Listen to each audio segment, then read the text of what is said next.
Right guys, it's that time. Oh, lose my voice. Time-wise, it's 11:34. So wash up time. I've done the hoovering already. I did that this afternoon, or this evening. So I don't have to do any more. Just the washing up, and I can go to bed. So I've done all the shout outs I need to do today. I've told you guys what's been going on today, so there's nothing extra to tell you guys. Pardon me. I've been answering all my messages. Still a few more to do on there, but I thought I'll do the washing up first and I can do the rest upstairs. When I go upstairs to bed, I can sit up there in the bed and do it and see if I can keep awake long enough to answer them all. But at least I get a lay-in the morning. I have set my alarm for 5 o'clock in the morning, so that's not too bad. So if I go to bed straight away now, I'd get about 5.5 hours worth of sleep. So that's good for me, because I usually only have 4 hours sleep, guys. So that's not bad at all. I did have a look at the weather. The weather's looking good for tomorrow. I had a little look to see what it's going to do. So it's definitely going to be dressed tomorrow. But I will have a look out the window just to see if it's windy or not. We'll cross that bridge when we get to it, guys. I'm not sure where I'm going to go yet. I'm not going to advertise where I'm going at the moment. I'll do the walks first, advertise later. So yeah, I had quite a few subscribers mentioning cars. I had one who said their car was rusty. Their car had gone really rusty. It looked like they were going to have to scrap the car. And I said, yes, that's classed as cancer in the motor trade. Once your car starts going rusty, it's classed as cancer. The only cure for that is to cut it out. But the problem is, once you start down the welding line, it's a thing that's year on year. There's more and more welding to do, guys. It's not that they're unrepairable. It's more a case of how much money do you want to throw at the car. Or do you want to go and buy yourself another car, but one that isn't rusty?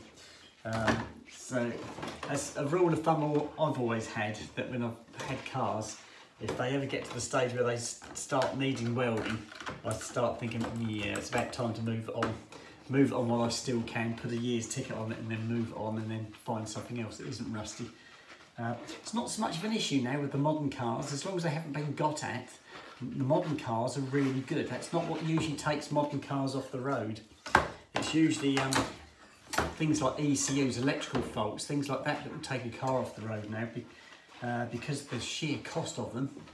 And you have to go to a main dealer, or invariably you'd have to go to a main dealer to get them reprogrammed.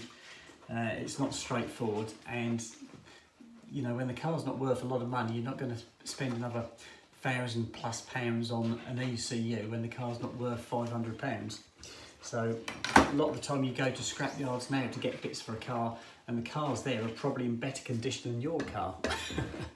Yeah, it's a sign of the times, isn't it? I can remember when I started in the trade, everything just rotted away. Nothing ever got old because they just didn't last that long. I think the life expectancy of the car when I started was about 10 years, and it was in the scrapyard. So yeah, how times change. And now they call them classics. Yeah, and you don't have to pay you don't have to have MOTs on them, or road tax. Yeah, righto. So yeah, that was good. What else can I tell you guys? I usually go and see my mum and dad on a Sunday, and Peter. Now Peter messaged me today to say he's not feeling very well. That was when I was up the garden cutting the grass. He left me a message on my phone. What I'll do tomorrow is I'll phone him up and see how he is tomorrow.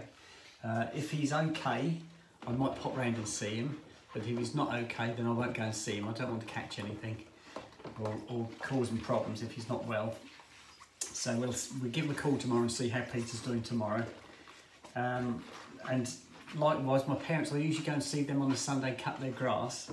I didn't cut their grass last week because they said to me it hadn't grown, which was fine. I've had to cut mine this week because mine had grown, so I'm sure theirs has grown as well. But I probably won't go up on the Sunday. What I'm going to try and do is go and see my parents on a Monday when I've got my new hair extensions. That's what I'd like to do.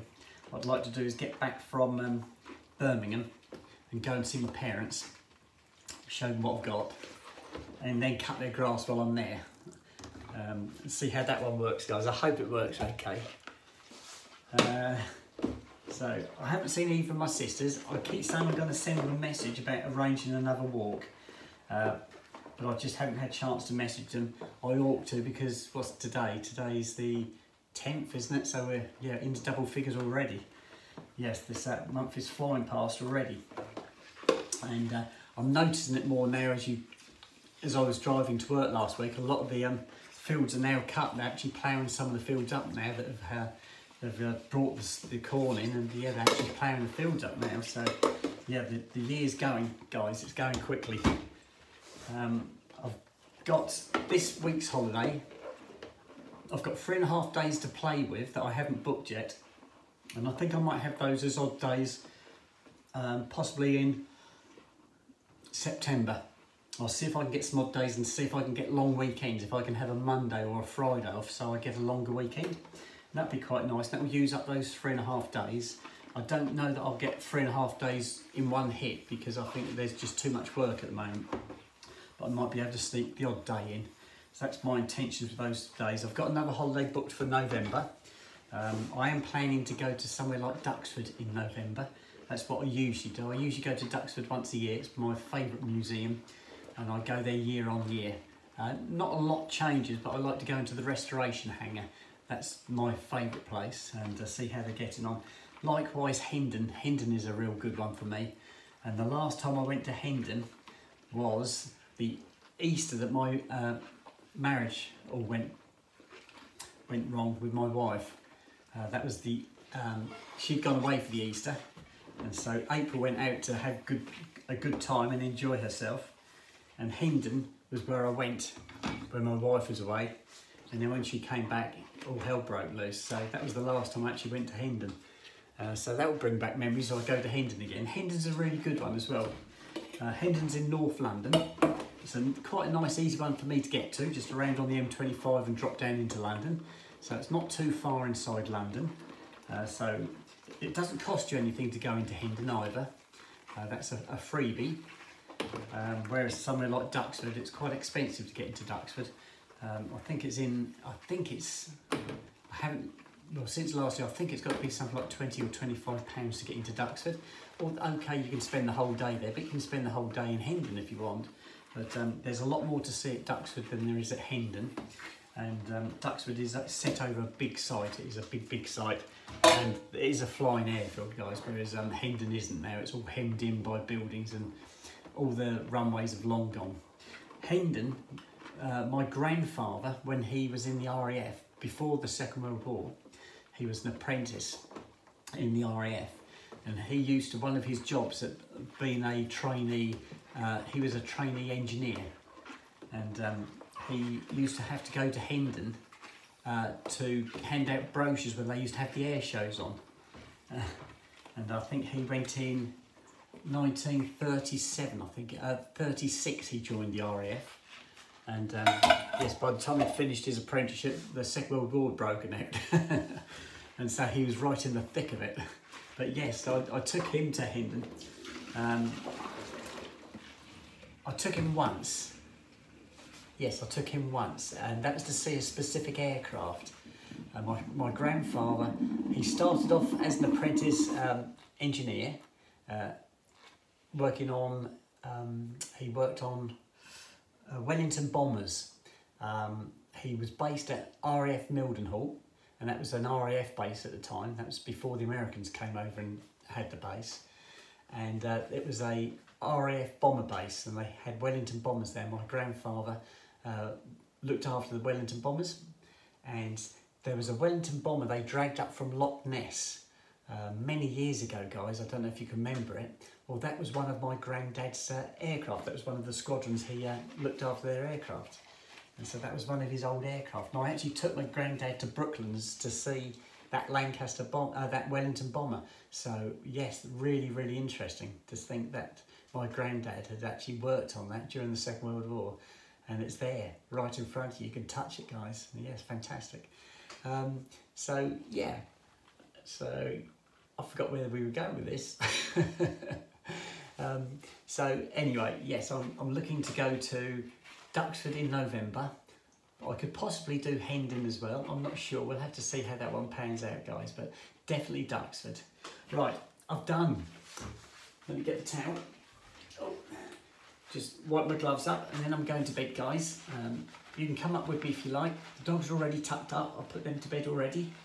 They've had their shower. I'll get all fresh bedding, so they'll be really fluffy in the morning.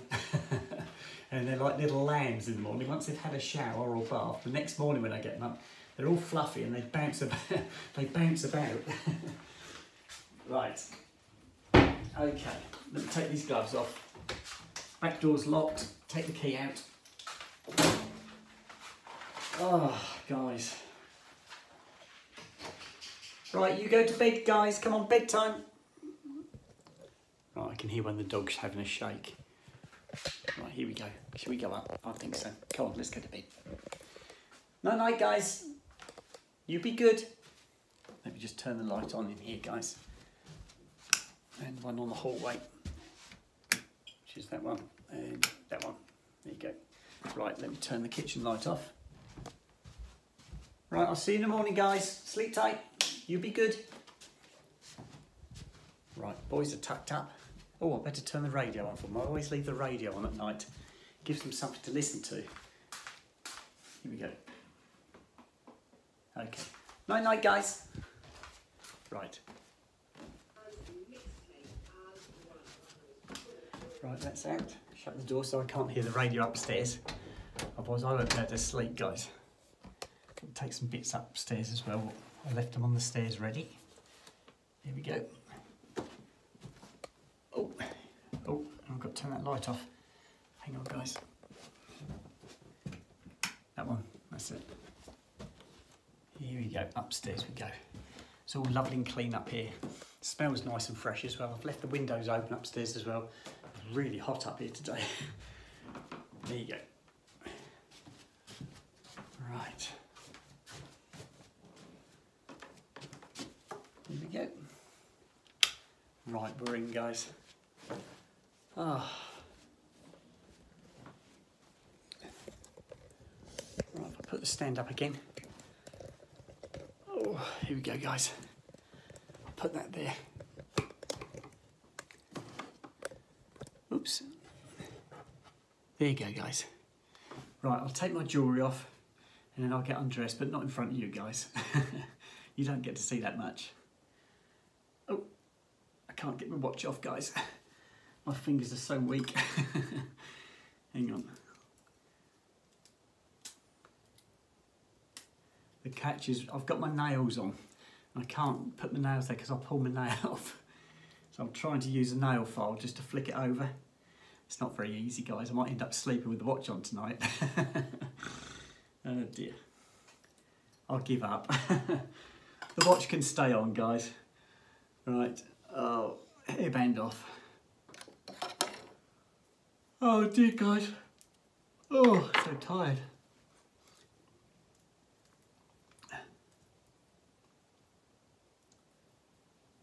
Oh, I'm trying to get my necklace off. Clasps right at the back. I found it. It's just got all my hairs in the way. Right, I'm nearly there. Found it. There we go. Oh, there you go, guys. That's the problem with these nails. I have to put my jewellery on before I put my nails on. There you go, got it. I'll struggle with putting that on tomorrow. Watch can stay on, I can't be bothered. Oh. So I've got to get myself untoggled. Kettle's already up here so I can have a wash before I go to bed. Right, that's done. So the only thing I've got on is my watch, and that can stay on. That can stay on tonight. Right, guys, let's put that away. That away. I'm going to bid you guys night night because I've got to get undressed now and go and get washed. So I shall speak to you guys in the morning. Okay. I'm going to answer the rest of my emails now, my messages. Sorry, my YouTube messages, and then I'm going to go to bed, guys. So I shall love and leave you, and I shall see you all tomorrow. Okay. Bye bye for now.